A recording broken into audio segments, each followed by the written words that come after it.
Yehovah Eloheinu Zvaot, Kadosh, Kadosh, Kadosh. Please fill me and lead me and cover me with a Ruach HaKodesh, that I may speak your written words with boldness to those who listen. I ask all these things in Yeshua HaMashiach's name. Amen. We'll start with the Shema. Listen and obey. Children of Yehovah, pay careful attention and respond. Yehovah is our power and authority. Yehovah works in unity with himself, and you shall act upon your love to Yehovah with your power and authority, with your thoughts in mind, with your entire body, and with all the muchness that you have. Yod, He, Vav, He. Hand, behold, nail, behold.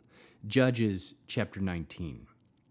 In those days when there was no king in Israel, there was a certain Levi living in the far side of the Ephraim hills, who took a woman from Beit Lechem in Yehudah to be his concubine. But his concubine was unfaithful to him, and left him to go to her father's house in Bethlehem in Yehudah, where she stayed for some time, 4 months. Then her husband went after her to persuade her to return. He had his servants with him and a pair of donkeys. She brought him into her father's house, and when the girl's father saw him, he was glad to meet him. His father-in-law and the girl's father, his father-in-law, the girl's father, kept him there, so he remained with him 3 days. They ate, drank, and stayed there. On the 4th day they got up early in the morning, and he prepared to leave. But the girl's father said to the son-in-law, "You'll feel better if you have a bite of food before you leave." So the two of them sat down and ate and drank together. Then the girl's father said to the man, "Please stay one more night and have a good time." The man arose to leave, but his father-in-law pressed him. So he stayed there again the morning of the 5th day. He got up early to leave, but the girl's father said, Why don't you have something to eat and leave this afternoon?" So the two men ate. When the man got up to leave with his concubine and servant, his father-in-law, the girl's father, said to him, "Look, it's almost evening. Please stay the night. You see that it's getting late. Stay on. Enjoy yourself. And tomorrow, get going early on your way home." But the man wouldn't stay that night. So he got up and left with his concubine and his 2 saddled donkeys, and they arrived in Yevus, also known as Jerusalem. By the time they arrived at Yevus, it was nearly evening, and the servant said to his master, "Why don't we go into the city of the Yevisi and stay there?" But his master said to him, "We won't go into a city of foreigners which doesn't belong to the people of Israel. We'll go in across to Giva." He said to his servant, "Let's go.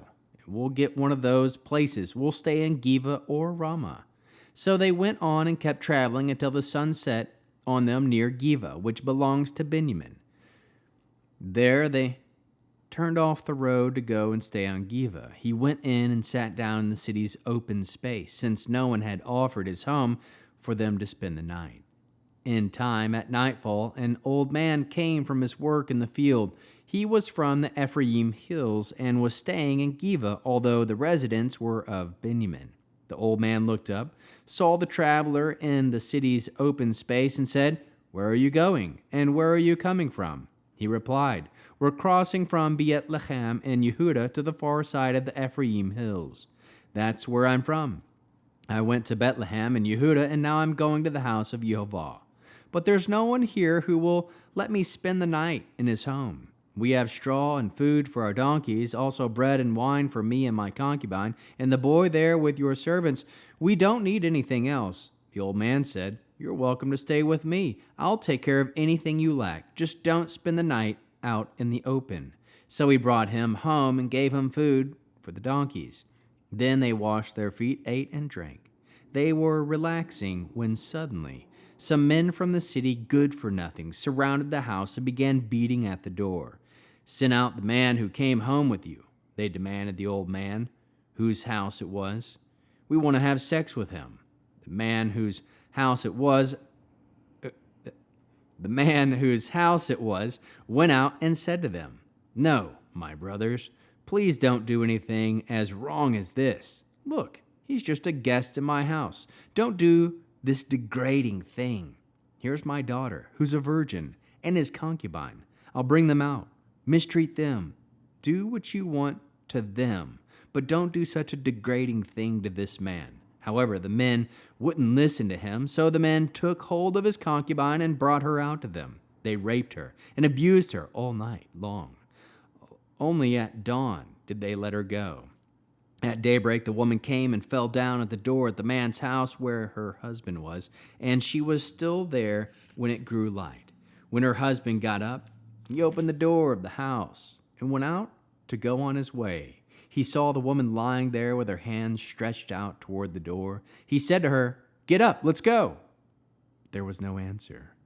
So he loaded her body on the donkey and began his trip home. On arrival at his house, he got a knife, took hold of his concubine's body, cut her up into 12 pieces, and sent them to all the regions of Israel. Everyone who saw it said, "From this day the people of Israel came up from Egypt until now, never has such a thing happened or been seen." What are we going to do about it? Talk it over and decide. How can we learn to love our Creator after reading this eerie, interesting 19th chapter of Judges? We can serve King Yeshua, have one spouse and no one else. Remain faithful to your spouse. Respect your spouse. Trust in Yehovah for direction. Be cautious who is around you. Fight for the safety and well-being of those you love. Value the life of all humans. Show compassion and mercy to those you love. How can we love others as Yeshua loves us? We can encourage others to remain faithful to their spouse. Bear one another's burdens. We can fight for the safety and well-being of those you love. Produce spiritual fruit: love, joy, peace, patience, kindness, goodness, faithfulness, humility, self-control. We'll end with the Aaronic blessing using the name. Yehovah will kneel before you presenting gifts, and he will guard you with a hedge of protection. Yehovah will illuminate the wholeness of his being toward you, bringing order, and he will provide you with love, sustenance, and friendship. Yehovah will lift up the wholeness of his being and look upon you and will set in place all you need to be whole and complete.